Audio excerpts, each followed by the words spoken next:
Like this has to be a dream scenario for Brad Marchand. 100%. Like this is why you would assume that he said, I want to go to the Panthers. Yes, let's begin with Brad Marchand and how perfect he has been for the Panthers, how perfect the Panthers have been for him. We never in a million years thought it would actually happen, but we had discussed on this show that like it would be a great marriage for both sides, a guy going into free agency, a guy who wants another cup, a guy who plays exactly the way the Florida Panthers play. They get him at the trade deadline, and somehow, despite him being a third liner and not being on the top power play, not even killing penalties for this team, that's like the biggest surprise for me with the Brad Marchand Florida Panthers experience.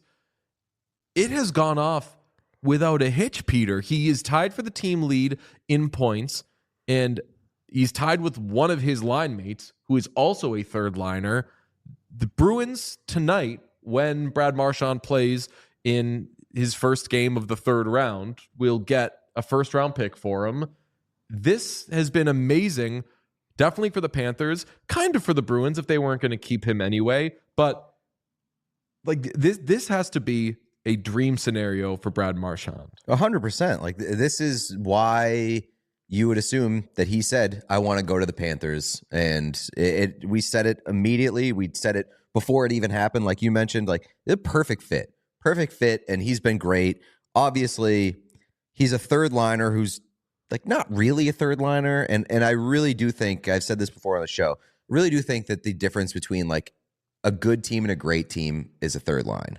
A third line that can really control games and shift the balance. And that has been arguably, that has been Florida's best line of these playoffs and arguably the best line of the playoffs. So I guess that's not true. You probably Mikko Rantanen and Rupe. It's probably been. Well, I was going to say further confirmation that the Dallas Stars are overrated. Then, because if you need a third line, they don't have a second line. They don't have a third. They have players who you'd say, whoa, that guy's on the third line, amazing, not doing shit. I've just come all the way around on Dallas Stars' most overrated team this postseason. That's neither here nor there. For Marchand, I want to get back to his usage because you talked about the third line thing.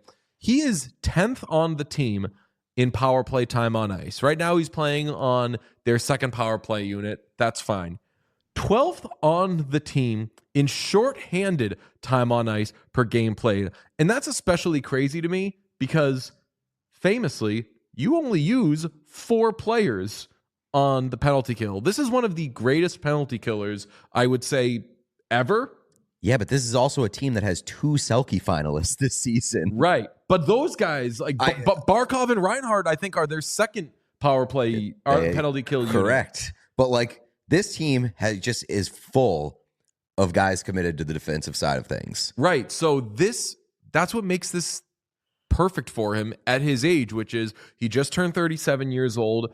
He doesn't even need to be overused or even in some cases used in spots where he excels, but he still excels when he is used, which largely his contribution to this team has been at 5-on-5. And this brings us to something that you want to talk about for a while, which was in our February conversation with him, we talked about how much longer you want to play. And he says, I want to play as long as I'm good and as long as I'm not a fringe lineup guy in and out of the lineup. And then we brought up, okay, well, what if it's someone who used a little more than that, such as a Corey Perry?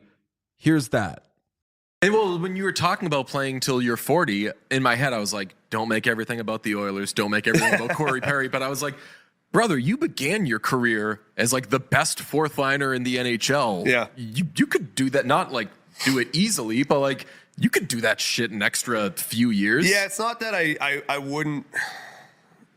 I couldn't do it. I just wouldn't want to because I would be frustrated. Like I have come to expect a level of play out of my game that if I wasn't able to sustain it, that would bother me. So I don't have the drive to or I don't have the want to play, fourth line and not be able to do what I want to be able to do what I have been doing. Okay. In fairness to Marchand, and it's kind of why I've maybe a little bit delayed having this conversation, is I don't think that right now he's necessarily doing the Corey Perry thing, which it was only once, but like Corey Perry was a healthy scratch for a game this year. Corey Perry was in and out of Edmonton's lineup last year. He is a guy who you assume can be a third or fourth liner, but moves up the lineup as is needed. Marchand right now, I would say, isn't quite that. He's more playing on a super third line, but he is playing a lot less than he was in Boston. He's playing almost a full minute less. I think this is something like he was playing 18 minutes in Boston and right around 17 minutes this postseason. So do you think that this is similar to what we were talking about? And do you think that this might change his tune as to whether he'll play, say, an extra 3 years doing the kind of Corey Perry thing? Well, I don't know about the second half of that because, like, knowing how competitive he is, I'm sure that he wants to be on a good team and wants to, contend. And on a contender, he's probably a middle six player right now. He was playing above that sort of with the Bruins because the Bruins weren't good. And it's probably a lot easier to stomach the role that he has in Florida because they're winning and because they're good and because it fits his style of play. But to the first point, like it's not the Perry thing because I don't look at Marchand and say he's had to completely adjust his game and learn new elements to stay relevant, to stay in the lineup, to really extend his career yet. Where I wonder is if he'll be willing to do that if it comes to that point. If there's further decline in terms of his offensive ability, will he be willing to make those adjustments and be a fourth liner who has to kind of fight and scrap to stay in the lineup? That I don't know the answer to, and that's what it sounded like he was saying no to. Yeah, it's difficult to do because it involves a little more projection because Corey Perry right now is 47,000 years old. That'd be crazy. 40 years old. Marchand just turned 37, and Marchand is playing as a third liner for the first time really in his career. He was a fourth liner, and then he was a second liner for 100 years, and then eventually the Bruins kind of made that second line into more of their first line because Brad Marchand and Patrice Bergeron were just insane. I wonder, you got to think, though, that this experience will, when he's at the end of his next contract, when he is 39 or whatever, and he's deciding how much longer do I want to keep playing, does he think, like, what I was doing with Florida back in 2025, if I'm just doing a little less than that and we're winning, don't I want to do that? And that's kind of what Corey Perry is doing right now. So it's tough. People's minds change. I know that he said with us that he wanted to play till he's 40, so maybe that's what he'll have to end up doing. What I'll say, though, is this has kept his stock right where he wanted it to be as far as getting paid in the offseason. But who knows? Like, they can afford. We'll talk about it with Panthers and Brad Marchand expert Mike Ryan Ruiz in a minute. Panthers can't afford, assuming they say bye to Aaron Ekblad, they can afford to sign Marchand and Bennett. So maybe this perfect thing continues. Let's continue this perfect show and bring in our perfect friend from Meadowlark, Mike Ryan Ruiz. Hi, buddy. Hey, I was really enjoying the conversation about how you guys were highlighting the fact that Brad Marchand is a rotational winger for the Florida Panthers. That was really bang on stuff. Some people would usually get attacked for these kind of takes, but you guys were just drawing it out there as a matter of fact, so I really appreciated that. Well, he's been your best offensive player. No, he's been up there, though. I'll give the devil his due. I think Luostarinen has probably been Florida's best, most consistent attack and force so far this postseason. Not a lot is said about him. I'm not really exactly sure why. I understand why people talk about Brad, but I think he is benefiting. Like I told you the last time, this has been Florida's most consistent line, I think, for the last 3 playoff runs. Whenever you have a guy join those two forwards in Lundell and Luostarinen, they stack up points. We've seen it with Evan Rodriguez. We've seen Carter Verhaeghe get sparked by being on that line in his time down here in Florida. So I think that what you're seeing is one of the league's most underrated lines finally get some attention, but it's all going to the guy that's probably a Hockey Hall of Famer, as much as that hurts to say. So I think Brad Marchand's probably a Hockey Hall of Famer. So, like, at this point, where do you stand on the idea of potentially re-signing Brad Marchand? Are you saying I don't want that. Anybody can fill that role? This guy's a bum. Let him walk.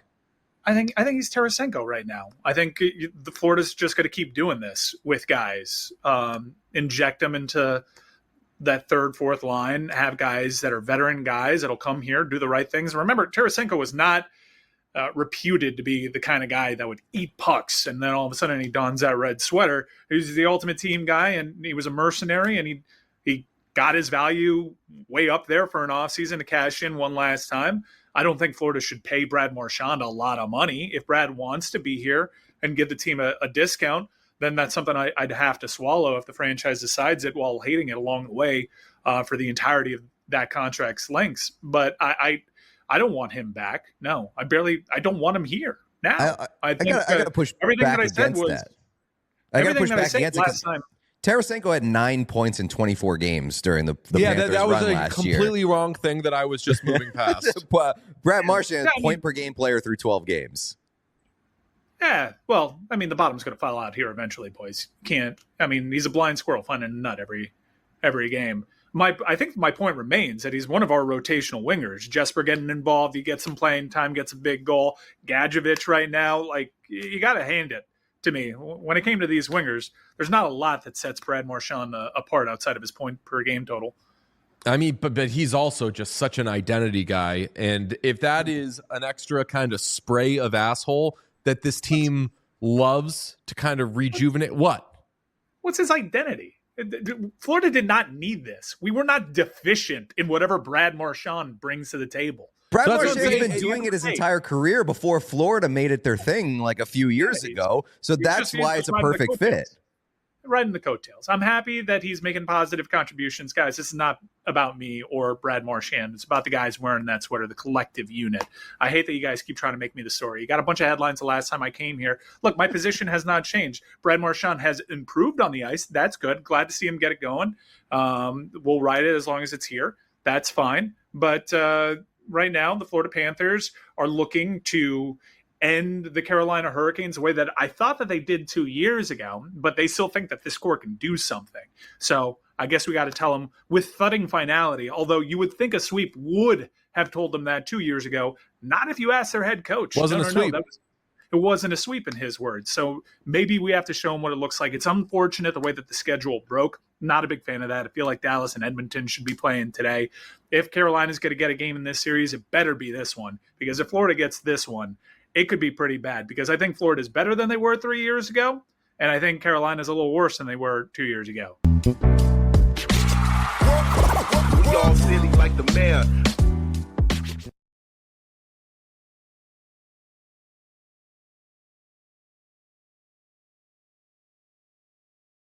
For the first time since I've been here, I can honestly say that Edmonton's got 12 or 13 forwards that are problematic every time they're on the ice. It's the great Jack Michaels of Sportsnet, voice of the Edmonton Oilers, and we get to hear him on 880 Ched the rest of the way. Jack, welcome. We haven't talked to you in a while. I'll just say your Game 6 call last year in the Western Conference Finals, probably my favorite call ever. I can't wait to hear more like it. Well, I appreciate that, guys, and looking forward to a great series. I mean, these are two teams that have been around it for the last, 5, 6, 7 years, and haven't raised the cup yet. And they're at it again this year.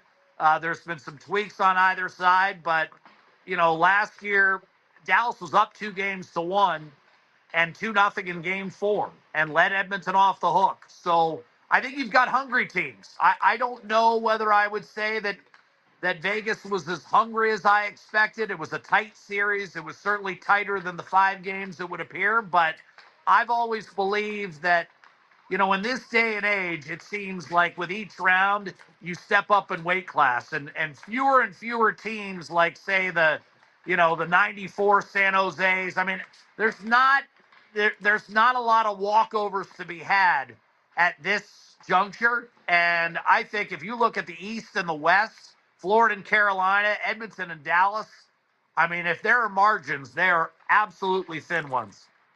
Yeah, I can't imagine thinner than what we have in this. And I mean, I'll ask you, what do you think is different about these teams from last year? Obviously, that Dallas got the huge upgrade with Cody Ceci, but aside from that,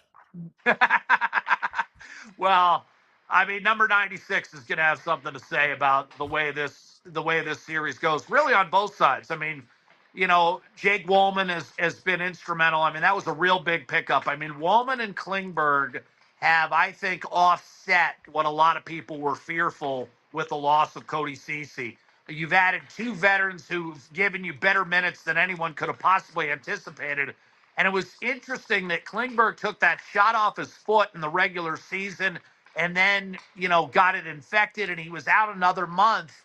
And that actually allowed him to come back even healthier than he was prior to that situation with respect to the hips. He's now got full mobility and full trust in, what every hockey player would tell you the engine is. On the other side, Mikko Rantanen, with apologies to Joe Pavelski, one of the greatest U.S. born players in the history of the game, that is a significant upgrade. It gives you an added lethal weapon, and it's been crucial that Dallas has gotten those numbers from Rantanen because Matt Duchene and Jason Robertson, since he's been back from injury, have been pretty quiet. I mean, they haven't done a lot. I mean, Jamie Benn isn't putting up, the kind of numbers that he did earlier in his career. So they don't have a lot of guys on heaters right now. And the fact that Rantanen has been otherworldly has kind of kept them afloat in the Colorado series and the front end of the Winnipeg series. And then you saw Jake Ottinger once again, round into the kind of form that we've all kind of anticipated from Jake Ottinger ever since he gave you that unreal first round series, albeit in defeat against Calgary in 2022. So as far as significant changes, I think Rantanen is an added piece of weaponry. Wyatt Johnston and Thomas Harley are a year better. For Edmonton, I would say this. I think Podkolzin, Kane, and Frederick being at full strength have given Edmonton depth up and down the lineup, agitators, functional toughness. For the first time since I've been here, I can honestly say that Edmonton's got 12 or 13 forwards that are problematic every time they're on the ice. Before, it was more like 8 or 9. So Edmonton has really beefed up the depth, and at the high end, I think Dallas is stronger. What is like the belief level around the Oilers this season compared to last? Because it looks different, and there's been plenty of turbulence, plenty of like instability, you could say, around this team and kind of how they've gotten to this point. But man, the resilience is the word that I keep coming back to, because no matter what the game looks like, no matter what a series looks like, they just feel inevitable. Or the season. I mean, you start 2-9-1. I don't think there's a big difference from last year. I think they believed last year. I mean, you dig your way out of a 2-9-1 hole and, steamroll your way through and, come back in series against Vancouver. They never led that Vancouver series at any point until Game 7. As I mentioned, they were in trouble against Dallas. They were down 2-0 at home in Game 4, staring at a 3-1 series deficit potentially with 2 of the next 3 in Dallas and found their way back. And obviously down 3-0 against Florida and found their way back into a Game 7. So I don't think a belief standpoint, by last season's standards, this year was a breeze. I mean, what were they, 500 after 12 games? I mean, that was pretty good. I mean, and they started 0-3. They were shut out by Winnipeg 6-0 on opening night. I mean, this team is out of the blocks traditionally slowly, which I think is a factor in this series. I'll be curious to see what Edmonton brings in Game 1. Everyone says, well, they're the oldest team in the league. They could use a week of rest. Well, they were 0-4 after the Four Nations, and they weren't ready to start this season on time. I think one of the keys in this series will be what kind of start Edmonton gets off to, not only in game one, but in the series itself. Because my hunch is Dallas is going to be awfully determined not to allow a repeat of what happened last year when they had the Oilers on the ropes and let them off the hook. Yeah, I mean, game one of that series was wild. You've got the opportunity to go up 1-0 in the series and have Connor McDavid pointing the finger at himself for the first time in his career. And we saw what happened instead. The scary thing looming about this, and we discussed before you came on, Jack, like there are things with each team, whether it's Edmonton's power play being quiet or Dallas only have 2 forwards going right now, where you could say like, hey, man, like this thing could sink you. The scariest thing for either team is, and I'm a big Stu guy, but there is a real possibility that, like, if he has enough of a stinker, you see Olivier Rodrigue playing playoff hockey at this point in the year. How do you feel, and where is your confidence level in Stu and the Oilers goaltending situation? Because that is the one thing that if it does break, you would say, okay, well, then that's the series. Well, you would say that, except Calvin Pickard might be available later in the series, too. I've always found it fascinating, particularly in the Western Conference, that you go through a regular season with 82 games, and it's about a 52-30 split. And then in the playoffs, it's 26-0. I've never understood that, quite frankly. I always look at the 2011 final, and considering Luongo's numbers on the road that postseason, would it have hurt to start a 25-year-old Corey Schneider in game 4 or game 6 in Boston? I mean, could it have gone worse? I mean, I don't get it. And it's a roundabout way of saying that I do have confidence that Stuart Skinner is going to play and play well, at least to a certain point in this series.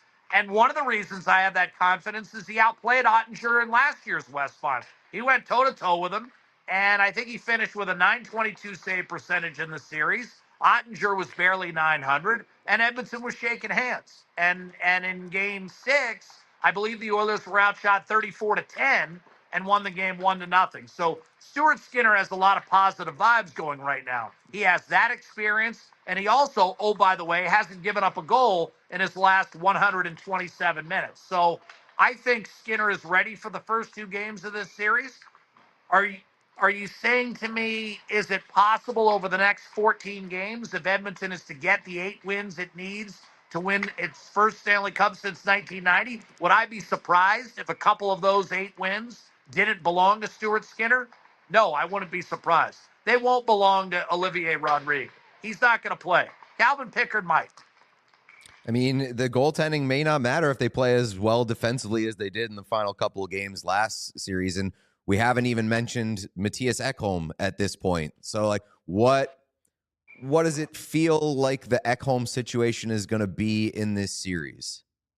Well, I think Ekholm's going to travel to Dallas and not play, is what I think is going to happen. Do I expect Ekholm to make an appearance in this series? I do. I don't know when it's going to be, but I think he's going to continue to skate. He looked real good at the optional practice yesterday. He's getting close. Again, I think he'll travel to Dallas, continue to build up the on-ice work and conditioning that's necessary, and I think he'll be ready in the back half of this series, which will be a huge lift for Edmonton. Now, let's not forget that Miro Heiskanen, with each game, is going to start looking like Miro Heiskanen. So, Dallas is still getting a guy back. I mean, Heiskanen right now is not, at full form. So, that's kind of a soft situation to some degree. I think Edmonton's a little deeper on defense right now, which is why you're seeing Dallas play 7. That's not a knock on Lyubushkin and Alex Petrovic, but for 2 years in a row now, they've had a guy play virtually the entire year in the American Hockey League and then see significant minutes in the Stanley Cup playoffs. And Petrovic, who's an Edmonton guy, by the way. So, defense, like goaltending, I think on the surface appears advantage Dallas. But as you go into the numbers don't bear that out. And, all the numbers you really have to look at right now is 3-0 and 1-0. That's how Edmonton arrives at the West Final. Yeah, and on Ekholm, they're in a tough spot because, and I sound crazy and feel crazy saying like maybe they're careful and maybe they don't rush to bring him back because it's Matthias Ekholm and there's no way I thought they could even be here without him. But what they can't really afford to do, and correct me if I'm wrong, I don't think Edmonton can afford to do 11-7.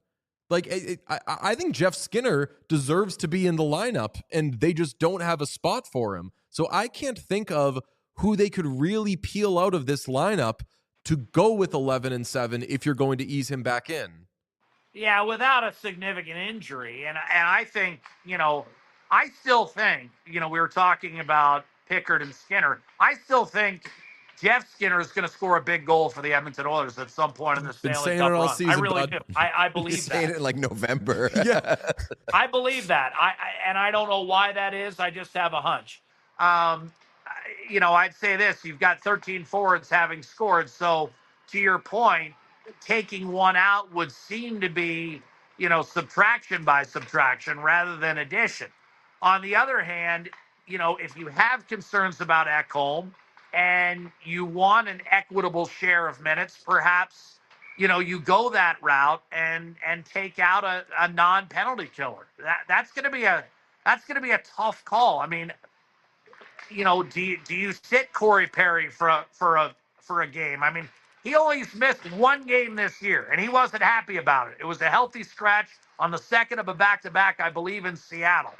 And so I don't know whether you take Perry out of a lineup, and then you start looking at the guys who you could take out. Matthias Janmark has had a great playoffs. Connor Brown has been productive. Vasily Podkolzin is a guy that all of a sudden looks indispensable playing next to Leon Draisaitl. And speaking of a guy who's looked pretty good playing next to Leon Draisaitl, how can you take Kasperi Kapanen out? He gives you a little speed that you're lacking sometimes late in games in the top nine. So I agree with you. It's a bit of a conundrum, but trust me, if Matthias Ekholm was ready to play in the second half of the series, he's going to play, and someone will make room. Are you worried about your voice at all heading into this series? Because it seems like this is probably going to be a dramatic and explosive series, and nobody is as dramatic and as explosive as you on the mic.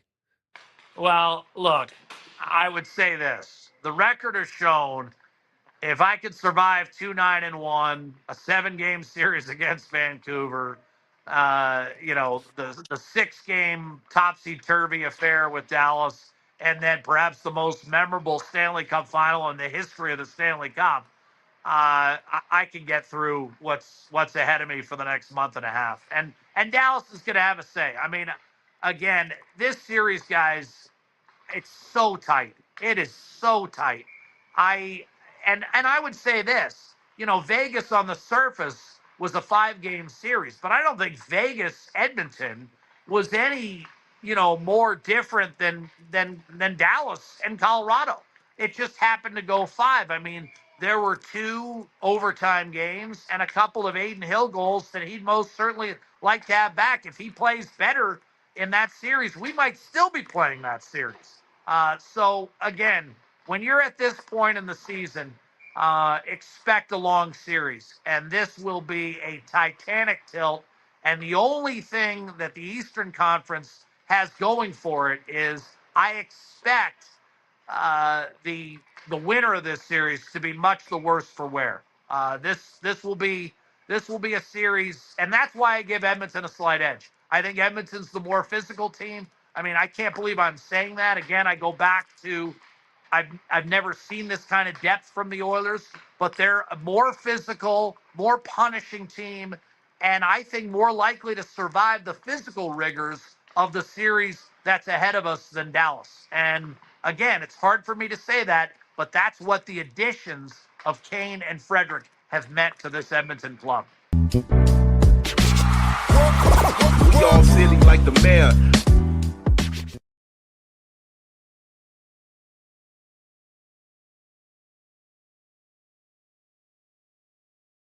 And whenever we see anything from the Kraken or whenever we bring up the Kraken, with the exception of a great fun Joey Decord video, it's usually, this isn't going great so far. Capo Caco signed a 3-year extension as an RFA with the Seattle Kraken. And that's important to me because I read all of that, I formulated it, and I thought Seattle Kraken bridge Capo Caco is the least interesting sentence in hockey history, and it's not the Kraken's fault, and it's not Capo Caco's fault. Ooh, it's but kind of the Kraken's fault. It might be, but it was a sledgehammer onto this silly head of mine that said the Kraken have an interesting problem, and we've kind of known about it. And whenever we see anything from the Kraken, or whenever we bring up the Kraken, with the exception of a great, fun Joey Decord video, it's usually, this isn't going great so far. So let's check in on where they are, and let's try to make the Seattle Kraken just a little interesting, because it's been a tough go so far, Pete. No, it definitely has. I mean, they had their inaugural season, which had a lot of interest. Obviously, they weren't a very good team, finished 8th in the Pacific, but then they had their second year, and that's the year they made the playoffs, and they beat the Avalanche in the first round. And you were like, oh shit, okay, here they've arrived on the scene, and they sort of had that like Golden Knights to them, where they were like, oh, here we go, expansion team, good in their second year. This is like a cheat code. They have not been interesting since. And when I say they have not been interesting, they have been deeply uninteresting and not very watchable since. Over the last 2 seasons, if we were putting together watchability rankings, just like very, very close to the bottom of the league. Okay, some of the stuff you hit there, and specifically that 2022-2023 season will be a big part of this conversation, because that seems like it was an outlier that has forced the team to kind of chase something that we're pretty sure actually wasn't ever there. But let me give you a little rundown. So they're obviously like new team. They've had 4 seasons, strong fan base. I'll get to that in a second. A great personality player in Joey Decord, but they seem just kind of stuck in the middle. They're on their 3rd coach in 3 years with Lane Lambert. They're in a super difficult division that only has, I would say, in addition to the teams that are just like locked in and we know the teams they're chasing, at least 2 teams in Anaheim and San Jose that are clearly on the ascent. One clear positive, they got a good broadcast. Definitely. And also Bowie is cute. Their broadcast is like one of the top 5 best broadcasts in the NHL.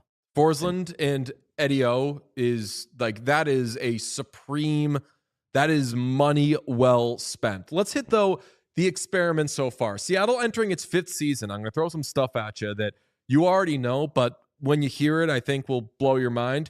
Through 4 years, they've made the playoffs once, a wild card spot, and won 1 playoff series. In the Golden Knights' first 4 years, they made the playoffs every year and won 6 playoff series. Further to that, the Kraken's second best finish points-wise, 81 in 2023-24, would be the worst season in the Golden Knights' 8-year history. So not only are they not close to the success the Golden Knights have had, like their best is very, very close to the Golden Knights' worst. So like just 2 opposite results on the expansion front. In the sake of fairness for this discussion, though, it is worth pointing out that a lot of the mistakes that were made in the expansion draft that happened when the Golden Knights did it, and they took advantage of a lot of other teams, those teams were killed for years based off of how they handled that expansion draft. And I think that they were very, very careful not to make the same mistakes again. And so they weren't very aggressive when it came to the expansion draft with the Seattle Kraken. So they kind of just had to follow like the sort of paint by numbers route in that expansion draft. Yeah, totally. And teams, I think, realized from like one of the biggest things from that expansion draft, Vegas versus Seattle, is the teams were so worried of losing the guy they didn't want to lose that they gave up better guys. Golden Knights shit. And in a lot of cases, it ended up being amazing. I mean, the big one, I can't off the top of my head, the Panthers paid the Golden Knights Riley Smith to take Jonathan Marchessault. Yeah, basically they were like, do not. I forget who they didn't want them to take. Yeah, but they said like, here's Riley Smith and Jonathan Marchessault instead of this one player that they were trying to protect. Yeah, and the Golden Knights just took all of those deals, which they should have, because they were swinging over the fences and everything really connected. Obviously, you're right. Teams were a bit more experienced with a modern expansion draft, so they knew to do better. So it was a tougher start for them. But let's discuss the one-year outlier. Kraken victims of a 2022-23 season in which they had 100 points in the regular season, got the first wild card, beat the Avalanche in 7 games, took the Stars to 7 games. And that was a really exciting time for the Kraken. And the story of that season is basically they just scored a lot. They were not a great team, but they scored a lot. And I didn't even care that they weren't a great team. I was excited about the Kraken. And Jared McCann had a 40-goal season. A lot of guys were scoring more goals. A lot of guys were overperforming. And from there, they missed the playoffs the next year, fired their coach, spend a lot of money in free agency, 7-year deals to Brandon Montour, and Chandler Stevenson. So, like, they're trying. They're spending. They're trying. Part of that, obviously, was changing the coach and bringing in Dan Bilesma, who brought in a whole new coaching staff, and Jessica Campbell was part of that. And that was kind of the most exciting the Kraken have been in a while. And they're just not. That season was an outlier. Like they were trying to build off of a thing that was kind of a fluke. Yeah, I mean, let me ask you this question: Have the Seattle Kraken ever had a star player? That's another big pillar part of this. I'll jump to it now. Like, is it as simple as they need a superstar? Because my favorite metric is guys, and the Kraken do have a good roster, and they have guys, and they are trying. They signed those 2 guys last year. They traded for Mason Marchment, which I thought was a stealth, nice little move. They have good players. Jared McCann, Matty Beniers, Shane Wright had a breakout year. Brandon Montour is a good player. Chandler Stevenson is in the NHL. Adam Larson is a good player. Jamie Alexiak, Vince Dunn, like, not amazing players. They signed Ryan Lindgren, who I think is just like a quintessential Seattle Kraken type of player where, like, yeah, I think he's good, but my friends don't really care about him, sort of thing. They don't have bad players, man, but they don't have a super interesting roster. No, I mean, so they have a lot of like middle of the roster players, but they have no top of the roster players. Like Matty Beniers needs to be a star for them. He has been their number 1 center basically since he entered the league. And like he had that great rookie year and has not really popped since. They don't have any other players on their team that I would classify as top of the roster players. Like, what about Shane Wright? Not yet. Definitely not yet. But like Maybe. Shane Wright can get there. Jake O'Brien can get there. They drafted Berkeley Catton 8th overall last year. So like maybe they do have guys who will be stars. But I agree with you. They don't have any superstars, and they probably, like, would you say like Jared McCann, like, star-ish? Matty Beniers, star-ish? Star potential, but like you can't even really say star-ish because when has he showed it outside of his rookie year, really? Like, he has really not been a headline grabber or a real, like, I don't think that they have star players. I hope that Matty Beniers can be. Joey Decord is like a top half of the league goalie. Yeah. But does that constitute as a star player? No, probably not. So is it as simple as they need a superstar? Like, I definitely think that would help. And they've got they've got cap space. They've got $6.6 million in cap space. They've got 2 first-round picks each of the next 2 years. I mentioned Jake O'Brien. I mentioned Berkeley Catton. They've got stud prospects. If there were to be a trade in this, there will be trades off season where there have not been trades. If somebody did become available, this would be the team. And I mean, like I said, like they pounced on Mason Marchment and they extended themselves big time in free agency last year. Like they are trying. But not smartly. So like, I think that we did our free agency show last year and we had the agreement. Like the Chandler Stevenson and Brandon Montour contracts were kind of weird on day one. Like Montour, I like Montour. Chandler Stevenson was a real overpay. So like just because they're spending money and throwing it at guys who aren't like the right guys, like, yeah, I guess like you can give them credit for trying, but it's also like that's a layer of ineptitude. Oh yeah. I mean, they're not doing a good job, but, yeah, right. But they're trying. I'll also say I did a little journalistic stuff today. I went undercover as a prospective season ticket buyer, and I didn't see any wait list. They did have a wait list whenever there's an expansion franchise, there's like a wait list and everyone's all jazzed. I was clicking around and I was like, I think they'd give me season tickets right now. I think I remember hearing, although they do sell well, their attendance is great. Yeah, but I do remember hearing not last season, the season before, like the season that we started this show. I remember hearing that they felt a real pressure to turn things around and ice a competitive hockey team because fans were starting to lose interest in like the shiny new toy that was gaining a little bit of luster. And like that probably helps explain why they threw some of that money at Chandler Stevenson and Brandon Montour in free agency. But I think that toy is gaining quite a bit of rust, and they're at risk of losing some fans that they're not going to get back for a little while. So what do they do? I mean, do you know that no one has signed a max there's only been one max contract in the NHL. You know who it was? No. Brad Richards with the Rangers. And the Rangers bought it out. And we just kind of take it as a given that players aren't going to take the max because there's a cap and they want to save space for the rest of the team or whatever.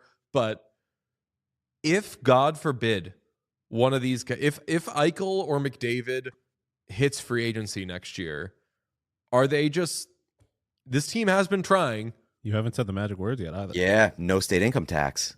Oh, duh. Yes. Yeah. I was going to was going to make a section that was comparing them to other no state income tax teams, but we're being harsh enough on them. We're not being harsh on them, I'll say. We're just kind of it's a fair and the state read. of affairs. Yeah. And like this is bringing me no joy. I'm finding the Kraken quite interesting as we discuss like how can they get good? They just have such an uphill climb, man. Like they're not touching the Knights. They're not touching the Oilers. Say what you want about the Kings.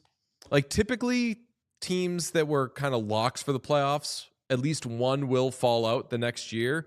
But do you think that they could push for a playoff spot this year, the Kraken? I would be very surprised. They'd be a big surprise team in that conference and that division. Like this team finished below the Anaheim Ducks last year. Yeah, and the Ducks are going to be better. The Ducks are absolutely going to be better. Definitely. Sharks are going to be better, but I mean, they're going to trade Celebrini at the deadline because he's over 18 and 1 day years old. But they don't have to worry about the Sharks right now, I'll say. Like they're better than the Sharks. Their roster's better than the Sharks. They're going to be better than the Sharks. But like Anaheim's going to be better. Calgary could be better. I'm not sure. Vancouver has kind of been left for dead, and I don't know how to feel about that. No, I mean, Vancouver's one of those teams that, like, we talked about it a little bit last year. Like, almost everything that could have gone wrong for the Vancouver Canucks last year did go wrong. and like they were just rattled by instability the entire season, whether it was injuries, whether it was locker room fights, whether it was just general organizational dysfunction. I think that like Vancouver could be a bounce back candidate this season, but not Seattle. Okay, like so then we've talked about the exercise of in preseason ranking how interesting we find all 32 teams. Like Seattle is maybe bottom 5, maybe bottom 3, just like so deeply uninteresting. And they're too new for it to be like that, which is maybe why this does kind of, I don't want to keep using the word interesting or interest, but like it does sort of pique my interest that a team this new has already seemingly lost its flavor for a lot of people. I mean, like the proof is in the pudding. We don't spend a lot of time talking about the team. We watch the team like when they're on, if they're playing an interesting game. So it's not just like total ignorance. We saw them fuck up the Edmonton Oilers. That's right. That's right. Oh, no, but like the hockey world does not talk about them. And I tweeted like, we've got a new episode coming out. We're going to discuss a team that no one really talks about a lot, but we'd like to make more interesting. And someone responded right away, like, you're talking about the Kraken. It shouldn't be that obvious. I know. Like I think right now, Sean said it before the show, like the Kraken are the new New York Islanders, which like that might be fair. But when we talked about the New York Islanders, like when people were saying that about the Islanders were a pretty good hockey team. Like they were making the playoffs. They had like a pretty good roster. It's just they weren't interesting to watch, which I disagreed with at points, but like the point still stands. They were pretty good, but not interesting. The Seattle Kraken are not very good and not very interesting, which is a pretty devastating category that not a lot of teams in the league fit into. I think there's a lot in one hand interesting, there's a lot in one hand good, and sometimes you combine the two. But there's very few teams that are bad and uninteresting, at least to like us who are this deep in the league. Another thing I'll say on them, I like them down the middle. They're like, they are not bad down the middle. Shane Wright takes another step forward. Last year was kind of his first like real year in the NHL, and he was good. Matty Beniers, Shane Wright, Chandler Stevenson, and they got Freddie Gaudreau. Like, I don't hate him down the middle. And like Eberle is like half a guy still, and Kakko can be better. There's just a lot of in the way that the Capitals became the fun Island of Misfit toys, like the where's that guy gonna go? Everyone went to the Capitals last year, and it all worked out. The Kraken are a lot of where's that guy gonna go, and they go there and you forget about him. Mm-hmm. Yeah. So I don't know what the solution. Like, do we put a fresh? Do we like spiff up the jerseys? Do they? No, the jerseys are great. Like, we want to get them a new arena 4 years in or something. Widely regarded as having one of the coolest arenas in the NHL. I think their branding is awesome. Their jerseys are great. You got one right there. There they are. Both of those are so good. Like, I think their away jersey is awesome. Yeah. Home jersey's good enough. Like, it's not the branding, man. It's the fact that what it represents is just not that entertaining. Yeah, man. They need like this team needs a prime Stamkos badly.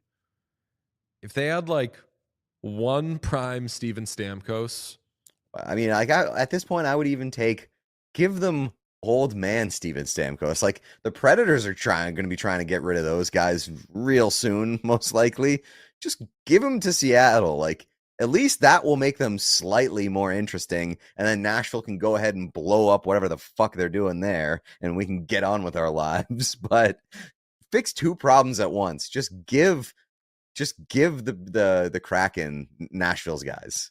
Famously, I'm not a conspiracy theory person, but if you are in the camp of people that thinks that maybe the NHL gave the Islanders the first overall draft pick as a response to taking away their All-Star game, If the NHL is seriously worried about the Kraken kind of falling out of favor amongst their local market and not being that interesting, there may or may not be an all-time prospect at the top of next year's draft. Yeah, but we all know he's going. McKenna's going to Pittsburgh because fair. That is like yeah. such a fait accompli. We've go ahead and have discussed Keaton Verhoff. like somebody identified the deeply uninteresting team that DJ was talking about before he even gave one hint about it. If you asked any hockey fan who pays attention right now, like, what is the bleakest team in the league? I think that most of them answer Pittsburgh, right? Like, I don't think there is a close second to bleakest outlook in the NHL behind the Penguins. We all silly like the mayor.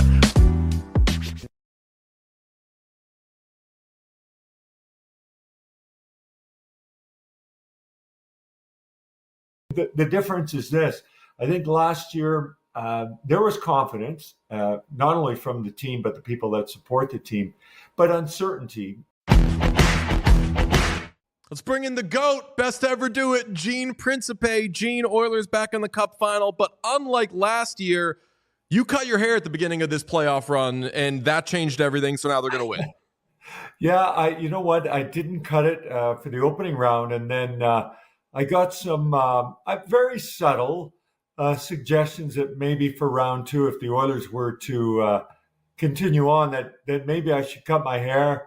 So morning of game one, I kind of like some of my openings, very unpredictable. I just went to a hair salon, and this lady cut it in 17 minutes. I said to her, I got to go. I got a suit on. I don't think she understood everything, but I think the fact I had a suit on made her think that I was somebody who had to be somewhere at a certain time. And I did for the morning skates for the Oilers and Knights. And yeah, I got it done fast, booked an Uber, got to the rink, and then my hair exploded on social media thanks to so many people like you and the Oilers and Sportsnet, and it became a much bigger deal than I expected. It was the end of a era, but it was time to move on. Craziest thing about those 17 minutes, Dallas Stars didn't have a shot on goal. That's right. I could have got my haircut during that time. Yes, exactly. Stop. They're already dead. We have it on good authority, by the way, that this is not the first time that there have been comments on things you have done looks-wise. We have it on pretty good authority that a favorite defenseman of ours commented on your What Chaos photo shoot. Is this correct? Yes. You know what? You guys have made me hip. When I did that photo shoot, I'm thinking, do they want a guy who's, I think I was 57 then, now 58, and do they need me to do it? And you guys, you gave me some street cred, and people, were kind of coming up to me, and some players, and they saw it, and they're like, you know what I think it does, guys, people, particularly players, they're used to seeing him in a suit and, microphone in hand and asking these questions. And so when they see you outside of the arena to start with, and outside your sort of normal look and habitat, that they kind of go, oh, like there's kind of a person inside that suit, that pocket square, that shirt, and that tie. So thank you to you for making that happen. It's like when you see when you're a kid and you see a teacher outside of school, right? Except you're just the coolest teacher in the world. Yeah, you know what, Pete? That's awesome, because I think that's a wonderful analogy, because you think that, you get to school in the morning, you see them in class, you leave school, you see them in class. And so you don't sort of bump into them anywhere else. But when you do, you're thinking, oh, they actually leave the classroom. They don't live in the school. And so I think that's kind of what's happened to me, because oftentimes that's what people think, and I know why. But through your What Chaos shoot, and I guess that kind of started it, and it's continued from there. What's this postseason been like for you? Because round by round, I mean, I just want to see that the Oilers are still playing, but it is a great feeling at the beginning of each round when we see the Sportsnet assignments and we see Gene's there. They're keeping Gene, and like you being part of all this makes it such a better fan experience. Really, I would say for anybody, but I'm biased. Like, what has this been like for you, this run? You know what? It's been great. I've been in television for 38 years. I've been with Sportsnet in October 1st would be 25 years. And I've been, I'm happy to get what I get, not greedy, but obviously wanting, who doesn't want to play on the first line? Even if you're happy on the third line, why wouldn't you want to try and get the opportunity to be on the power play or to get the big minutes when the game's on the line? And so, I got the first round assignment, which was nice. Then one turned into two. Then two turned into three. I'd never done a conference final. I've covered it for Sportsnet kind of from the news side of things, but I've never hosted. And then three turned into four. I got a call from my boss the day before Game 5 of the Star Series and said, "Hey, we'd like you to continue on if you'd like to." And I'm like, I'd love to, And so I think you reach a point in your life and your career that you're more happy with what you have and not concerned with what you don't have. I understand maybe when you're younger that's you're more glass half empty. Why am I not doing this? How come I'm not getting that? But then you get to a certain point where, like, you know what? I'm happy that the glass is half full, and I'm really ecstatic with anything I do. And things that are extra, like getting a chance to host a Stanley Cup final. I'm an Edmonton kid, and to do it with the Oilers involved is, truly unbelievable. They're not losing. They're fucking not losing. I'm down the middle right now. That's the other thing. People are asking me to do this and, wear the Oiler chain and do all these things.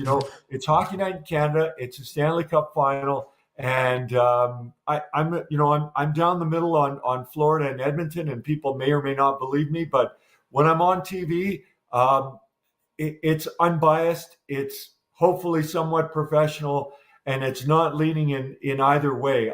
I get it. I know that the Florida Panthers know what I do and have done, but you've got to do this the right way, especially when you're doing it for a first time. I mean, we're back here for a second straight year. What does feel different this year about the Oilers to you? Pete, I'll tell you exactly what's different. People are already picking the Oilers in 5 or 6 or less 7, sometimes 4. The difference is this. I think last year there was confidence, not only from the team, but the people that support the team, but uncertainty and unfamiliarity, not having been to a Stanley Cup final, since 2006. Last time they won was 1990. This year, now that they're there, people are like, I think they're going to do it in 5. They're going to win at home. And I'm like, hang on a second here. Yes, they're there. I believe, quoting Connor McDavid, things feel more normal in that they're in a place that last year everything was new. This year it's not so new, but they're taking on a team that's really got nothing new because they've been there 3 straight times and won once and lost once. So the confidence, I guess I would say, Pete, is higher because there's less X factors, question marks in the mind of the fans. As for the players, I would think that they also believe that they're in a better spot than they were last year. They're not making any predictions, on how many games it's going to take. I think for any team at this point, 7, 4, 5, or 6, take any one of those. If you're the winner in 4, 5, 6, or 7, you're happy and you're on your way into your summer. What has it been like watching how much they have changed from the first 2 games of the postseason, where it is turnover city, blame the goalie, but they're really not doing him any favors, to like culprits of those first 2 games are now the best players in the league. Like Evan Bouchard is playing the best hockey, defensively, offensively, the best we've ever seen. Their breakouts are the best team breakouts I've ever seen from a team ever. They are so different from those first 2 games. Like what happened? Well, I think the fear of being eliminated was what happened to start. And, we got to credit LA, 4 straight time they're playing the Oilers, best team that they've had coming up against Edmonton. And, as you guys know, I mean, it's funny. I listen to you and I feel like you live in Edmonton and watch the Oilers all the time. I know you do watch them all the time. You don't live in Edmonton, but it's wonderful how in tune you are with the Oilers as a team and how you're fans of them, but you're hockey people as well as people who love watching the Oilers and supporting them. I just feel like LA came like they got shot out of a cannon. They were ready to prove a point, and the Oilers got not so much caught off guard, but they had a lot of injuries late in the season. Trent Frederick hadn't played. Evander Kane hadn't played all year. Zach Hyman had been hurt. Unfortunately, Zach is hurt again. Leon had been hurt. Connor had been hurt. Jake Wallman was hurt. Matthias Ekholm was hurt. I mean, there was a bunch of people that were hurt, and excluding Matthias, everybody came back. And I think it did take them a little bit to get going. But the fear of elimination is a fear that is very scary. And Edmonton witnessed that in the Cup final when they were, in elimination games from 4 on into 7. And I think they just got going. The other thing is, Leon scored in overtime in game 4. The series was 2-1. LA scores, it's 3-1.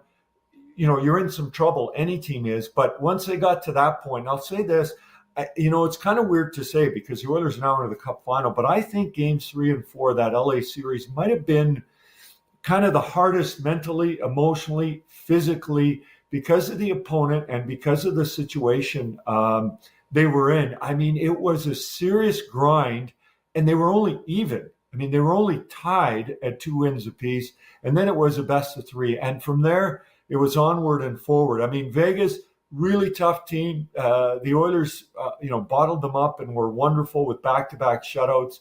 Dallas, really good team, excluding that third period with those power play goals. Edmonton did a fantastic job. I mean, they bounced one goalie 2 games in. The other goalie gets hurt. That goalie comes back. That's Stuart Skinner and Calvin Pickard. He plays great. Matthias Ekholm, who might be their all-around best defenseman, has to sit and watch rounds 1 and 2 and virtually all of 3 before he's able to come back. I think the Jake Wallman trade and the emergence of John Klingberg were huge deals for a team that without Ekholm looked like they might be somewhat weakened on defense. And how about Evan Bouchard? I mean, when you are getting compared to the numbers of someone who wore number 4 and was Bobby Orr, that is telling you something about what this kid is able to do in the playoffs. Connor, Leon doing their thing, healthy Kane, depth scoring. I mean, they've got everything going, and I think that's why everyone believes so strongly that it's their time and it's their turn. We had you on last year, and we were talking about Stuart Skinner and sort of his mindfulness and how he was able to bounce back from his struggles and become a huge force for them. Are you surprised that he is once again in kind of this same spot? And when you look at goaltending in the Stanley Cup final, like, how do you view it? Because I feel like in every series that the Oilers enter into with Stuart Skinner, everybody always says, oh, the goaltending could be an issue here. But then if Stu is locked in and he's feeling good about himself, it doesn't tend to be an issue. Yeah, Pete, you're bang on. I mean, it was the same movie again going into the conference final, for example. And before that, it's Aiden Hill, who's a Stanley Cup winner. And it's been amazing to me.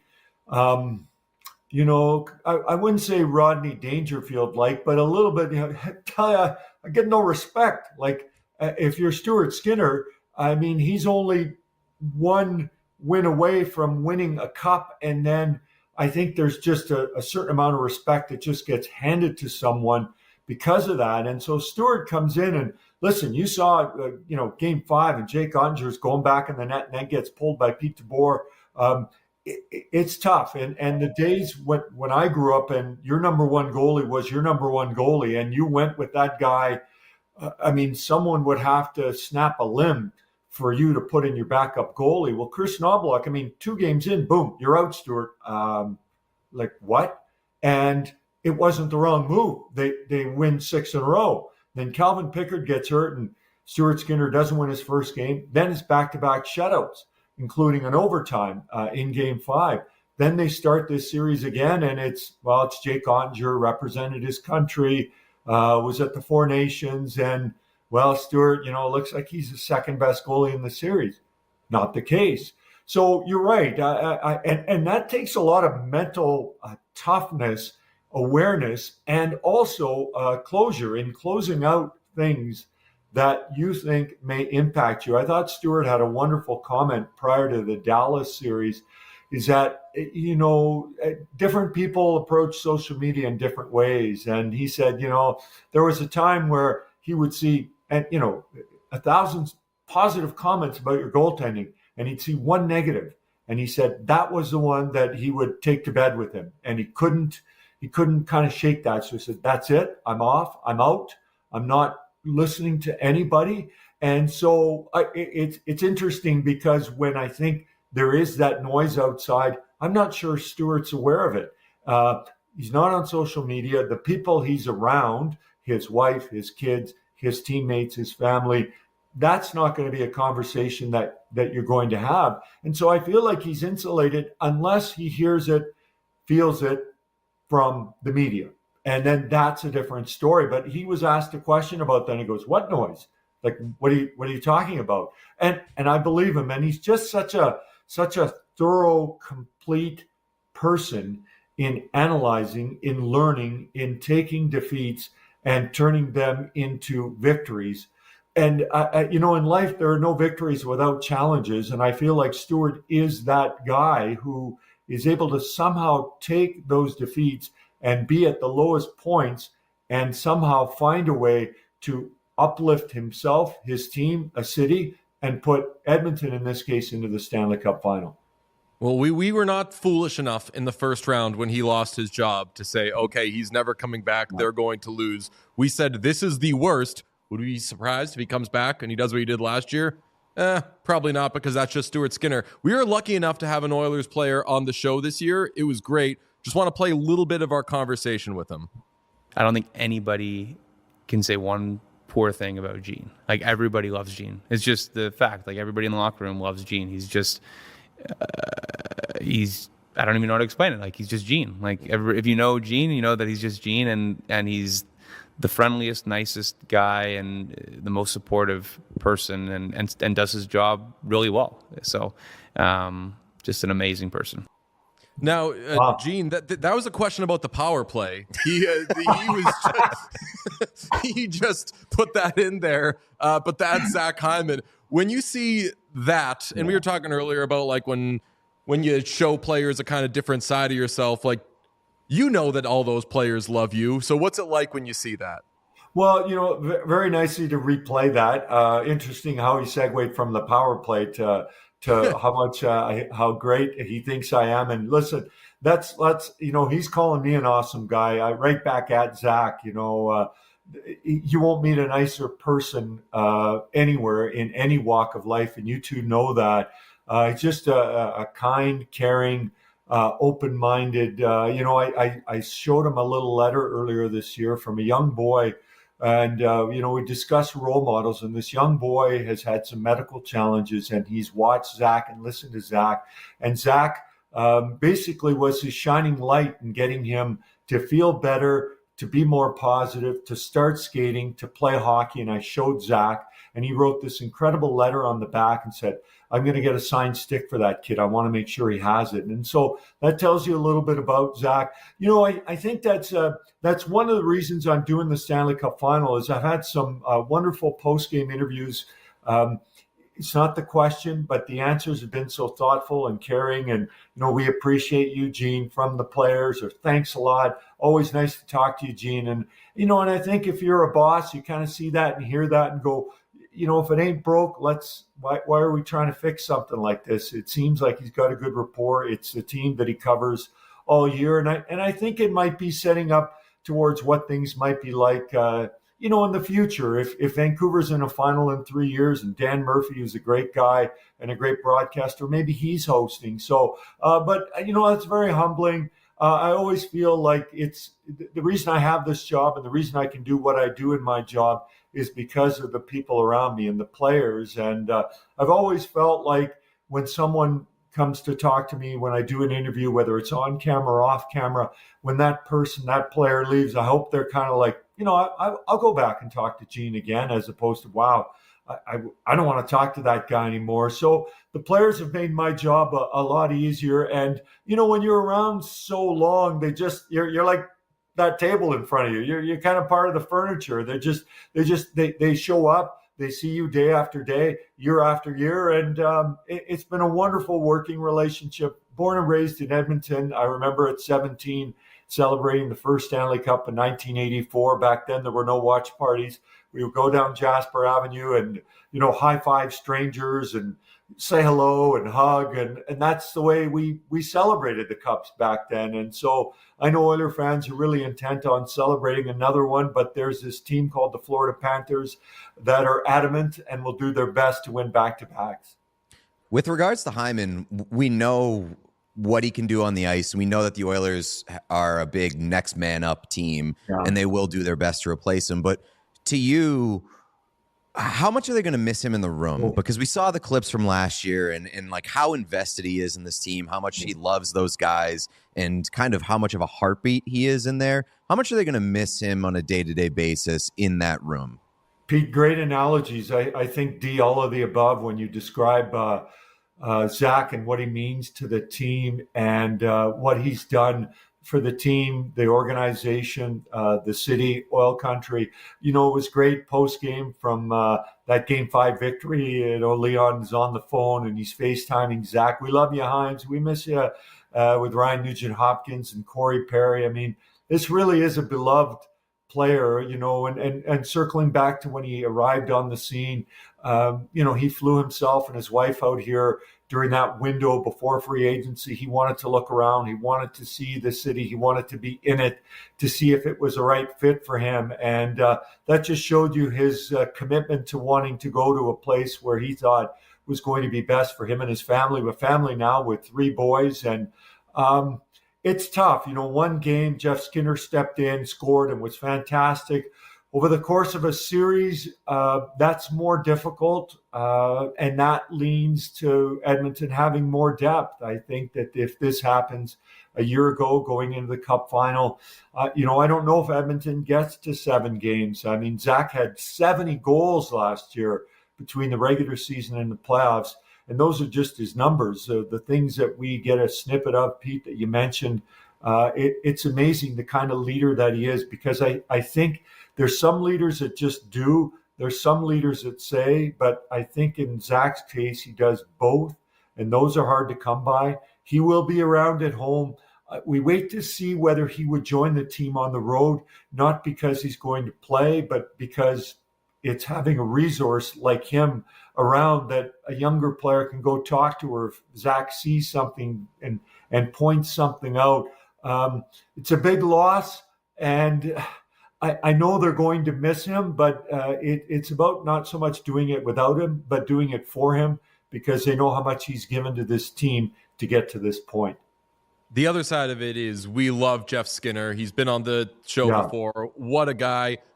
It speaks to the depth and just how weird life is that even with the Hyman injury, like, job's kind of not guaranteed for him. But how has he handled this season?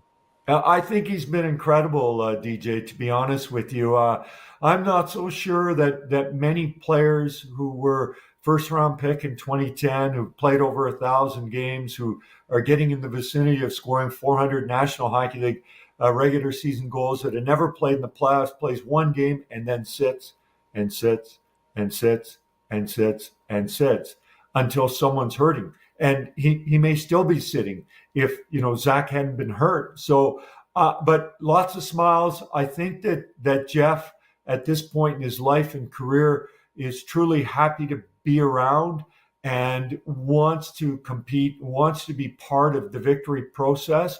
But if he isn't, he is ready to take, a backseat or a secondary seat to everybody else. I've seen him stay on the ice late after every practice. I've seen way more smiles. In fact, no frowns, no looks of disappointment. Instead, there he is in the victory lineup after a win, ready to fist pump, ready to high five, ready to give a hug. And so that's the kind of professionalism that you need and that you want, and that you really do expect, even as difficult as it is to deliver. I'm sure there are moments that he's talking to a family member or sitting in his home going, geez, I've come all this way and I'm not playing. But he's never, ever let any potential of that cloud the real reason that he's here and the opportunity that he now has. I mean, I would wait to see, but I would expect that he'll be in for game one of the Stanley Cup final. And for him, this is truly a dream opportunity. It may be the only time that he gets it. There have been so many wonderful National Hockey League players that never even get to a Stanley Cup final, let alone win one. So, DJ, I think you're bang on in how he's, treated himself and treated the team in doing whatever is best for them. And at times, if that means you're not playing, then that means you're not playing. We do like him for this series, and you can slip this into your reporting, even though you definitely don't need anything from us. In all my years covering the Boston Bruins, Brad Marchand only called one player dirty, and it was Jeff Skinner. Oh, yes. Interesting. Okay. He said he slew foots all the time, sneaky player. Nobody talks about how dirty he is, et cetera, et cetera. It was like a moment where he Marchand, after a couple of years in the league, stopped kind of shooting his mouth off in the media and was like, you know what? Everything I say gets aggregated. I got to be cool here. Yeah. And there was a play in a game against the Hurricanes where Patrice Bergeron lost his mind. And after the game, it was like, what happened with Bergeron there? And he was like, oh, it was Skinner. Skinner slew-footed him or something. Or like, and they like just had like a little like 5-second thing and like kind of caught himself. Given the narrative attached to both players, it would be so funny if a storyline coming out of this was that Jeff Skinner breaks Brad Marchand in the Stanley Cup final. It would be so funny.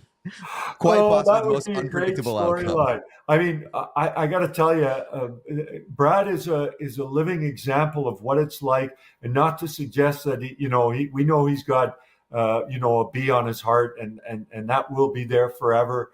But right now, this guy looks rejuvenated, energized.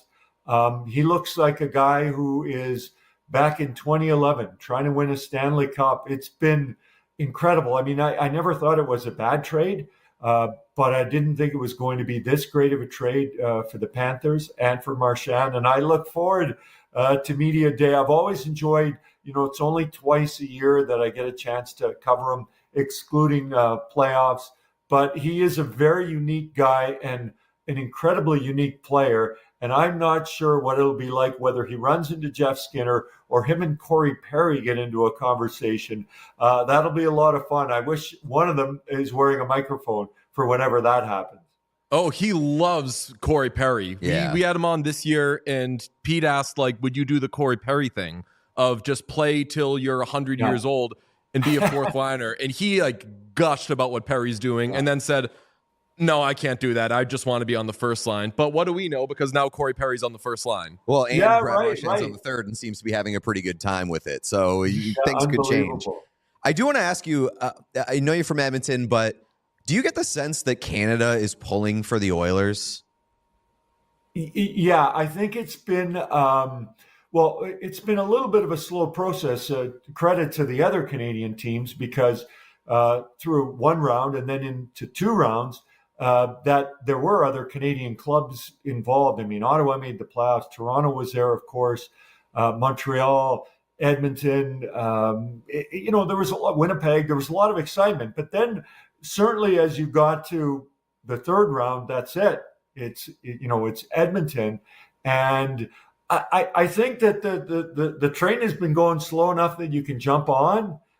But as we get into the final now, whether it's different messaging I get from friends and family, whether it's just, Instagram or X or different processes on social media, for sure, I think people are starting to get on board. Calgary might be the latest one to jump in. It's always a challenge. I remember when Calgary went to the Cup final in 2004, everyone was ABC, anybody but Calgary.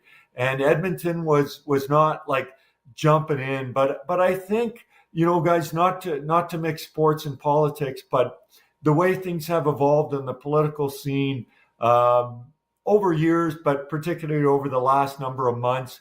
I think people have a little more, I don't know if you can be any more proud to be Canadian, but you're maybe more public in your pride to be Canadian. And with that in mind, and Edmonton being where they are, I always feel like Edmonton, you've got your favorite team, but then Edmonton is kind of like must watch because of Connor, because of Leon, and because of the team that they have.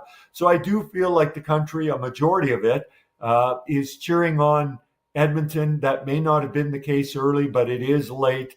And 1993 is a long time ago that Edmonton or that a Canadian team won a cup in Montreal. So I think there is some nostalgia to someone from this country winning a cup, and Edmonton's next team up.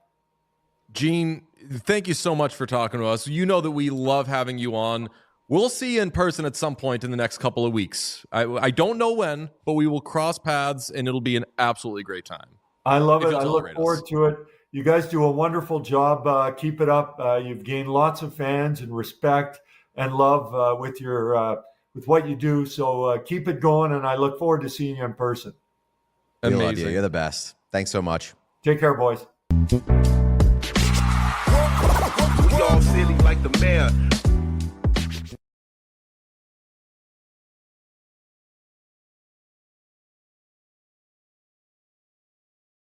If you want to win the Stanley Cup in the Eastern Conference, you have one goal: figure out a way to beat the Florida Panthers. It's the great Steve Peters inside the coach's room on YouTube. He is the best hockey analyst in the world, longtime video coach of the Arizona Coyotes, and just longtime friend of What Chaos. Hello, Petey. How you guys doing? I think I'll do the framing for Sean because I was a little off-centered, so I'll move to the middle so you can give Sean a little break. Yeah, don't have a problem waiting. This is my favorite show, so I sit and listen to you guys and your banter about the first couple of games in the East and West, and I enjoy the heck out of it. So I'll sit in the green room all day long. This is fun. Okay, it's not fun for the Carolina Hurricanes because they're down 2-0. Best thing they have going for them is that their sign queen is improving, albeit with old signs, but we all know that. What is going on with the Carolina Hurricanes? Why is this such a mismatch, seemingly? This is trouble, and I said it before the series started. The Florida Panthers are the Carolina Hurricanes, but they're better. They play a similar smothering style in all three zones to what the Carolina Hurricanes do, but the Carolina Hurricanes' biggest problem has been and continues to be their ability to score goals and their ability to have those players that can help break a game open offensively. And you're going to see it here, even with Svechnikov is playing as well as he did. He had one shot last night. Like it's not good enough. They don't have that offensive guy that can break through. Having said that, when you watch these two styles of play, and you're saying they're similar, and they are, they both pursue the puck incredibly aggressively. But watch the play away from the puck. They're so different. Carolina is in your face, and they're uptight to every single player away from the puck. They're ready to jump the play as it happens. Florida, they'll attack the puck, and then as soon as the puck moves, they go back. Especially in the defensive zone, they'll go back and protect the house. So when you do that, you're jamming up and you're defending in front of Bobrovsky. Look at the open ice in front of the Carolina Hurricanes net. And the goals that show that, you look at the race that Bennett had with Burns back to the net, loses. Orlov back to the net, loses. Because they're trying to be so overly aggressive that they get out of position defensively. So two teams that are similar, one just does it way better. Yeah. I mean, what do you think about the goaltending so far? Because Freddie Anderson coming into this series was statistically the best goaltender in the playoffs, and he has looked pretty average for my money in this series. Do you feel like that magic's running out? Is it just the play in front of him, or like is this something that you can see turning around in this series? I think, honestly, I think this is who Frederik Andersen is. I think this is more realistic to who he is as a goaltender. And I think what you saw through the first two series, especially you're looking at the New Jersey Devils, lack their most offensive player. The Washington Capitals, Alexei Protas, a guy that gets to the net hard, wasn't there. Alex Ovechkin isn't a threat in the playoffs like he is during the regular season. I don't think he's faced a team that gets to the blue paint anywhere close to what the Florida Panthers do. And when you're having Tkachuk and Bennett and Verhaeghe right in your face for the entire game, it makes the game more difficult to play. And you look at the goals; they're not bad goals. I mean, how many tips last night he had absolutely no chance on? Doesn't see him until they're behind him. I don't think he's played poorly.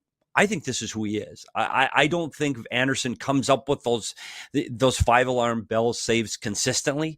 He did it in the first two rounds once in a while. Now He's not getting the shot volume that he was getting. I mean, the shot volume is not that bad against the Florida Panthers, but when they do get their shots, they're right in your face. And these are difficult saves. I don't know if Anderson's going to be the difference in this series. I think Carolina's going to have to find a new way to play. And they've played this way since they started playing for Brendan Moore. And I don't think they can do anything to change the way they're playing against the Florida Panthers. Well, here's a thought that came into my mind last night. And I agree with you. Like, I don't think that Anderson's playing bad. Would you, if you were Brendan Moore, consider a switch to Kochetkov in game 3 just to provide a spark and a kick in the ass to the team in front of him? Yeah, I would. And one of the things Kochetkov does do, too, is he's got a little more athleticism. I like the way Kochetkov plays. He's going to bring a different energy back between the pipes than you're seeing with Anderson. And I do think Anderson's playing the best playoff hockey of his entire career right now. And when you've given up the amount of goals he's given up over the last 2 games, players on the bench are looking for something. They're looking for, hey, coach, we need a way out of this, man. They're kicking our ass. Like, how can we get out of this? And if one thing you can do is change the goaltender, okay, we're going to play a little differently in front of Kochetkov. He's going to bring this a little bit differently than what we're seeing from Anderson. I think it does give the team a little emotional boost, and it allows them to approach the game a little bit differently. Like, oh, at least we're changing something.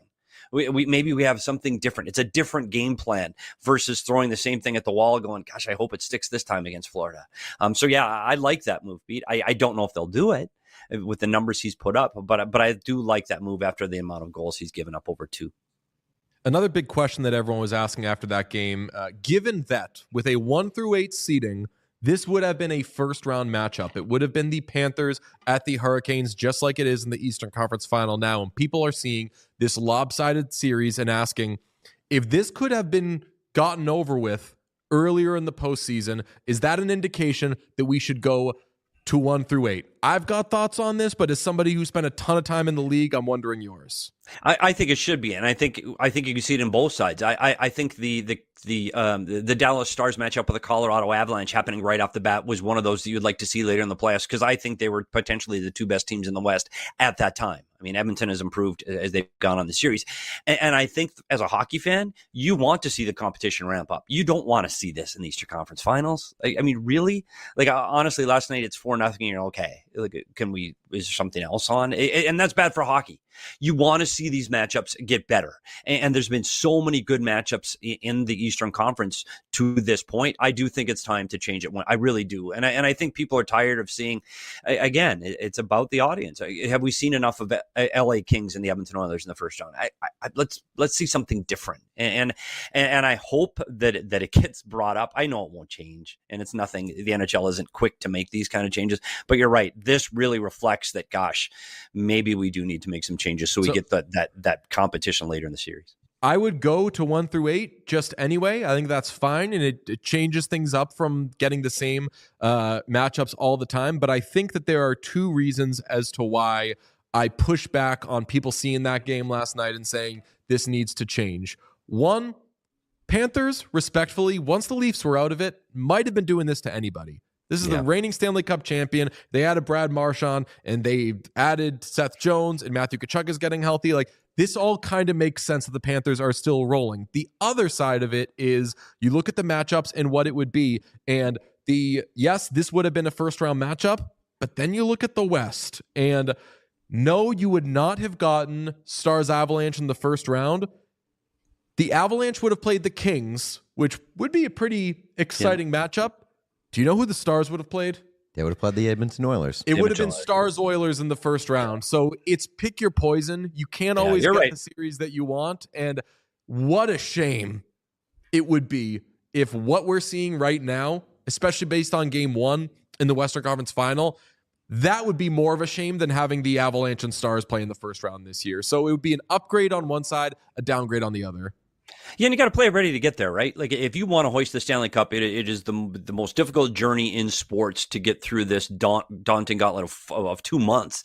You're going to have to play everybody at some point. And Carolina, during the regular season and even in the playoffs, you go, oh boy, this Carolina team, look at how they defend. Look at their shot volume. Look what they're doing. This is going to be a great matchup against Florida. And it just isn't. They just don't match up well against this Florida Panther team. And I said it before, Brendan Moore plays a certain way. This is it. This is the way the Carolina Hurricanes play. They're not changing for game 3. There's no, hey, okay, now we're going to back off and we're going to defend in front. They're not. They're coming at you again, and it's going to fail again.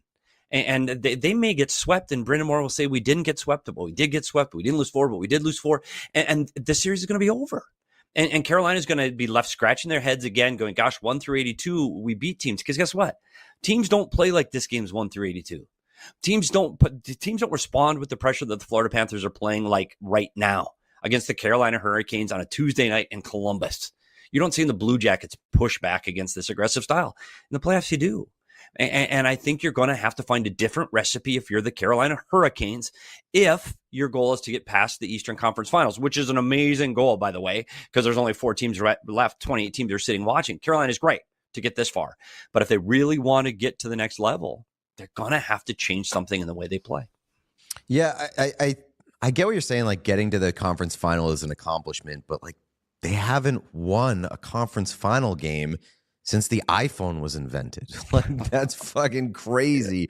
I look at it and I wonder how much this series changes your perspective on a number of different things, including like the Maple Leafs, including the Washington Capitals, the Metro Division as a whole. Like, do you retroactively change your grading or the way that you look at some of these other teams that have gone through the playoffs so far?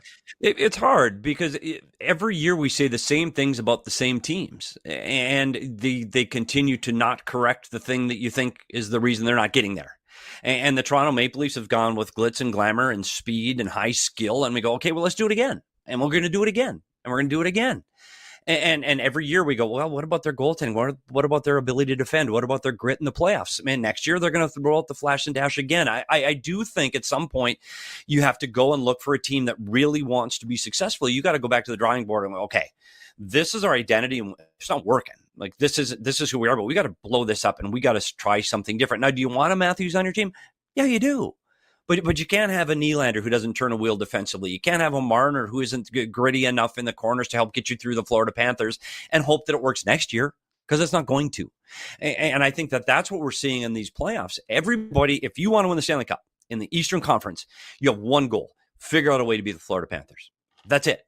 Can our style of play match up against the Florida Panthers? And I was erroneously thinking that the Tampa Bay Lightning could do that this year, and we saw what became of the Tampa Bay Lightning. I thought they built the goaltending there. I thought they had the balanced scoring, and I thought they had a little bit of grit on their bottom 6, but it wasn't close.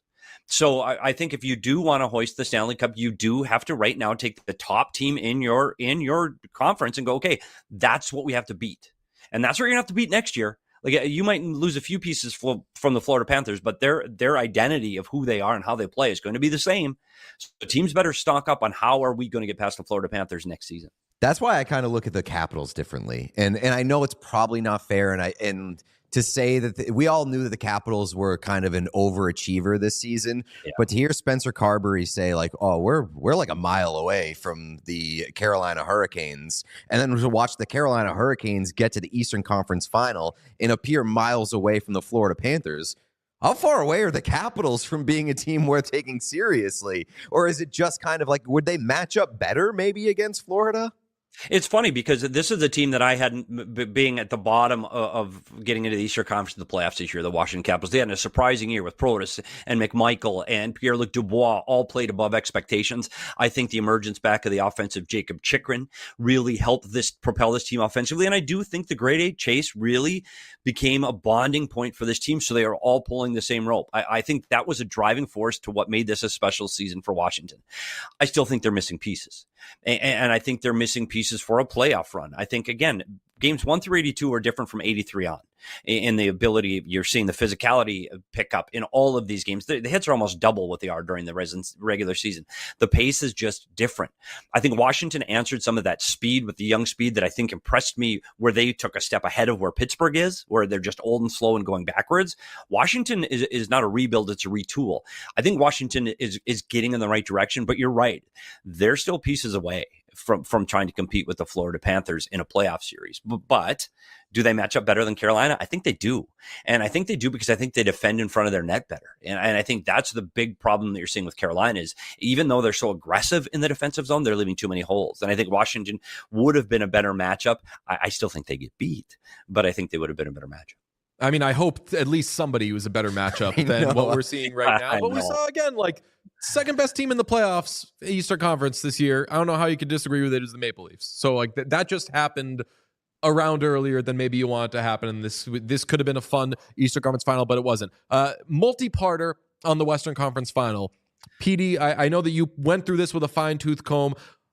I feel like the common refrain after game one was, damn, that was crazy, but Edmonton dominated and they should feel fine. How do you feel? Are you also one of these weird, like, Edmonton in 5 after that game people? You know, this is a hard one for me. And first, I want to preface this by I know you guys are used to getting criticized online, and that's just because of the numbers of people that watch you. So people say things to you. People are all over me on my comments on this game. And I will say this. First, I don't live in Canada. I'm not from Canada. I'm not Canadian. So I'm not blowing smoke up the Edmonton Oilers. The Edmonton Oilers were the better team. The Edmonton Oilers in the second round, this team is the first time I can say this Edmonton Oilers team defends and they read the rush better than they have since I've been watching the Edmonton Oilers in the last several years. They are a more complete team than the Dallas Stars right now. That is not knocking the Dallas Stars. It's just a fact on how this team plays. And I think it showed in the first 40 minutes. And when the Edmonton Oilers get Draisaitl and McDavid going, and by the way, they weren't going in the second round. They had 3 goals combined. Perry had as many goals as those two combined. When they're going, and had 5 points through 2 periods, this team is nearly unstoppable. And when you look at the way the Dallas Stars defend man on man, they leave too many openings in the defensive zone. They did in the regular season, they did in the playoffs. And when you active against the Dallas Stars, you find openings, and that's what happened in the first 2 periods. Edmonton moved quicker, they moved the puck quicker, and they were better. But they couldn't sustain it. Why? The penalties made a difference. I'm sorry. Like, that's where this game shifted. And Corey Perry is going to be Corey Perry, just like Jamie Benn's going to be Jamie Benn. Could Jamie Benn do something stupid tonight and be out for 10 minutes? Absolutely. You're not going to change the DNA of Corey Perry and Jamie Benn. Edmonton was better. If they stay out of the penalty box and continue to move their feet, they're the better team. Dallas, however, having said that, not just the power play and taking advantage of the power play situation and beating Skinner on shots he didn't have a chance on, they defended McDavid and Draisaitl so much better in the third period. They were closer to those 2 players. They didn't give them the open ice in front of them. They stayed above those 2 players better in the third period than they did in the first 2. If they don't do that again tonight, it's going to be more of the same. And expect Edmonton to come out of the gates flying again and creating offense with the 2 best players in the league right now. Okay, you know how they defended Draisaitl and McDavid better is they scored on their power plays so that the Oilers couldn't load up after the successful penalty kill. Like, that's a really great way to defend against McDavid and Draisaitl. You don't let them get that post-kill momentum. Okay, so. I mean, off of both of those, what is it about McDavid, especially against the Stars? Because I was looking it up, and he has 13 points in his last 7 playoff games against the Stars, which I thought in my dumb brain, okay, why is he so much better against the Stars than everybody else in the postseason? And then I looked at his numbers against everyone else in the postseason, and McDavid just always has crazy numbers. But to these eyes, it looks like McDavid has an easier time doing what he wants in the offensive zone against Dallas than against, say, even the Kings or the Golden Knights or other teams that they have played over the years. Is it just that Dallas likes to be as man-on-man in the defensive zone, or am I seeing something that's not there? No, you're 100% correct, and that is it. And this is one of the things I have against, and I guess I'm a defensive zone purist. My dad was a goaltender. I played net, so I always think defending is first, and Dave Tippett was a defend first guy. I believe you need to defend.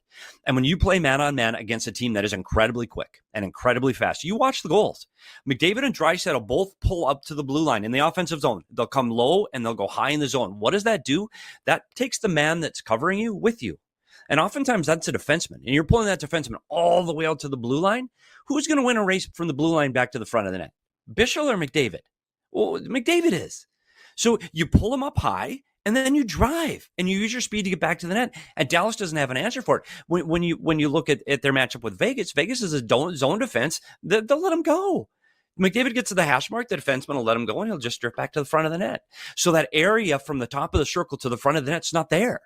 There's someone in the way. And you saw it with Draisaitl's first goal. They pull everybody up to the top of the zone. Look at one point. There's 4 Edmonton Oilers at the blue line.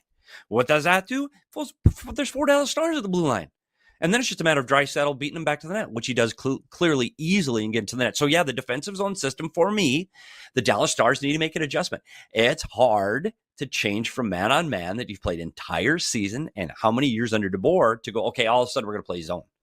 It's nearly impossible because you've practiced it. You've done it on video. It's instinctual at this point that I'm just chasing them. I'm chasing them. And I think that's going to be a big problem. And until they can find a way to have someone fold underneath and help protect that area in front of the net, I think they're going to be in big trouble against the Edmonton Oilers 5-on-5. Yeah, they just move. They move around so much in the offensive zone to the point where, like, they move around in the offensive zone like their power play does in the regular season. And I just assume that in the postseason that goes away. And maybe it's just for having watched the Vegas series, at some point you come to grips with whether it's the Vegas series last round or Vancouver in the second round last year, where at some point McDavid isn't going to be taken away, but he's going to be dulled. And perhaps my confidence in Edmonton against the Stars is just based in the fact that McDavid doesn't go away, or he is not taken away when they play the Stars. And maybe other elements will be, but I feel like it's kind of a freebie to still get your best player totally dominant in the Eastern Conference Final when everything should be about him. Yeah, and it's going to be hard. And one thing the Dallas Stars need to do is they need to defend the other 3 lines. And the other 3 lines right now have been just as strong offensively for the Edmonton Oilers, but they didn't appear on the score sheet in this game because, again, we're talking about the speed and the quickness of those other lines for the Edmonton Oilers aren't the same as Draisaitl and McDavid. And I think the Dallas Stars were able to defend against those lines better. I do think you're going to see different matchups against McDavid. Heiskanen, and by the way, Dallas Stars fans that I say Heiskanen, it's Heiskanen. I'm sorry again, because I'm an idiot. But Heiskanen, I think you're going to see a lot of Heiskanen with McDavid at every opportunity they get, and try to keep the feet moving and try to get the speed with McDavid. But the Edmonton Oilers to win this series, and we said this before the series started, McDavid and Draisaitl need to be their best 2 players. And they were in game 1. That they weren't in the series against Vegas. And they still were able to get through because of their depth. I don't think their depth can pull them through against Dallas, because I think Dallas has that depth. So I do think for Edmonton to win this series, and they still can, is they need to continue to have Draisaitl and McDavid be their best players continually 5-on-5. Yeah, I also think they need to win the games that they should win. And they did not do that in game 1. And like part of me goes back to the Stanley Cup final last year, where it's like, you got goalied in game 1. You're the much better team. But like that kind of game ends up being the difference in that series. If they win game 1, who knows? They win that series. Right. And so like I agree with you both that Edmonton was dominant for most of game 1. They lost. And I expect Dallas to be better. Same. I expect this series to look different. What do you carry from game 1 that you think is going to sustain for this series? See, I think this is the hard part. And people, I've heard people that play the game, there is no, Eichel said it, there's no such thing as momentum bull. Like, come on. You don't think this is eating away the Edmonton Oilers over the last 48 hours? I guarantee it's all they thought about in the hotel. God, we had them. We had them.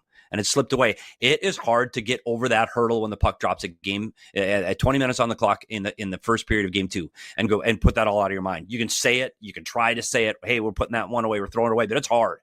So I think for the Edmonton Oilers, the most important thing off this drop of this puck is you see their feet moving again. It's getting pucks in the offensive zone, and that same active play that we've seen for the Dallas Stars. They go, guys, we got to play better. Like that was a horrific start against a team that we knew was going to bring their speed game, and they were prepared for it. We watched video on it. We still didn't defend against it. I think the Dallas Stars are going to be better. I really do. I think the Stars will be better off of the drop of the puck. For Dallas, to me, it's going to be I say this all the time, and it gets repetitive. The first 10 minutes for me, Dallas needs to get away even. If it's 0-0 after the first 10 minutes, a win for Dallas, because I expect Edmonton to come out with an upset McDavid, with a McDavid on a mission. And if you can keep him off the score sheet for the first 10 minutes, Dallas could win this one without having to come back. And I think this is going to be, can Dallas see, okay, we can't start on our heels. We have to start keeping the puck in front of us. We have to stay in front of McDavid through the neutral zone. Those little corrections, can they be enough? Because they can't rely on the power play. I mean, they can't rely on sitting in the power play time after time after time. So I do think Dallas is going to be better. But that first 10 minutes, McDavid can ramp it up and be pushing back on him again. And then the doubt creeps into Dallas. My God, we just can't keep up with these guys. What are we going to do? Otter's going to have to save us again. And again, it's all about those mind games and how you see the shift. Dallas was out of it, but they were out. It's 3-1. They were done. When they got that first power play goal to make it 3-2, they go, oh my gosh, we're getting our ass kicked. And we're only a goal behind. And that's where the momentum shifted. If they kill off that penalty 3-1, kill the penalty off, I think Edmonton goes on to win this game.